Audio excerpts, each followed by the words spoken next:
আমি আজকে চলে এসেছি তোমাদের 2025 সালের উচ্চ মাধ্যমিকের বাংলা সাজেশন নিয়ে।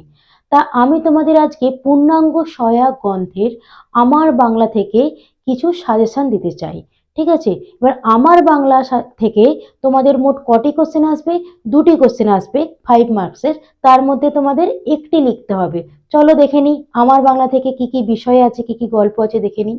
গারো পাহাড়ের নিচে আছে, মেঘের গায়ে জেলখানা, কলের কলকাতা, ছাতির বদলে হাতি, হাত বাড়াও।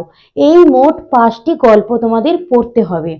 এরপর তোমাদের আমি বলতে চাইছি, এই 5টি গল্প না করলেও চলবে, 3টি গল্প করলেও তোমরা কিন্তু কোশ্চেন আনসার করতে পারবে।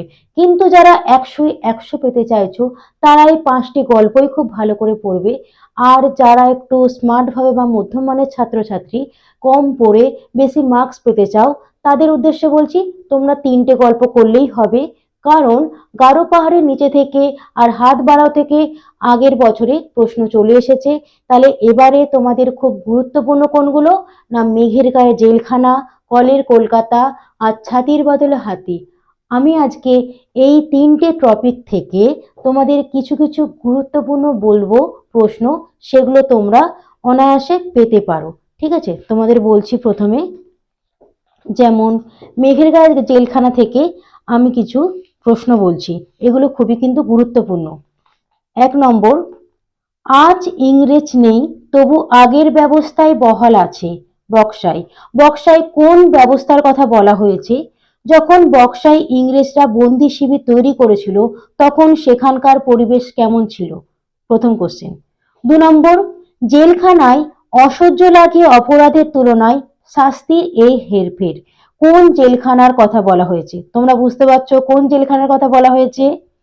তারপর 3 নম্বর কোশ্চেন, গায়ের লোকে ঠাট্টা করে বলে চোরটার সাধু ছেলে হবে নির্ঘাত বিষে ডাকাত। সাধু কে? মেঘের গায়ে জেলখানা রচনাংশে সাধুর যে পরিচয় পাওয়া যায় তার নিজের ভাষায় লেখো। 3 নম্বর। 4 নম্বর, এরা ছাড়াও জেলখানায় একদল অভিজাত শ্রেণীর কয়েদি আছে। কাদেরকে অভিজাত শ্রেণীর কয়েদি বলা হয়েছে? তারা অন্য কয়েদিদের থেকে কিভাবে আলাদা? 5 নম্বর, জেলখানাটা পাহাড়ের 3 তলা সমান একটা হাঁটুর সম। কোন জেলখানা? সেখানে সাধারণ কয়েদিদের ওপর কিরকম অত্যাচার হতো? এই 5টা গুরুত্বপূর্ণ তোমাদের বললাম, তোমরা নোটস করে রাখতে পারো। 2 নম্বর, কলের কলকাতা থেকে বলছি। 1, হঠাৎ একদিন কেঁপে উঠল কলের কলকাতা। কলকাতার কেঁপে ওঠার কাহিনী সংক্ষেপে লেখো। 2 নম্বর, চেয়ারের ওপর বসে আছেন, তাকে দেখে নিজের চোখে বিশ্বাস হচ্ছিল না। কে চেয়ারের ওপর বসেছিলেন? লেখক তাকে কোথায় দেখেছিলেন? লেখক এর স্থান অভিজ্ঞতা বর্ণনা করো। 3 নম্বর, সে গল্পও বলেছিল মোনা ঠাকুর। সে গল্প বলতে কোন গল্পের কথা বলা হয়েছে? গল্পটি সংক্ষেপে লেখো।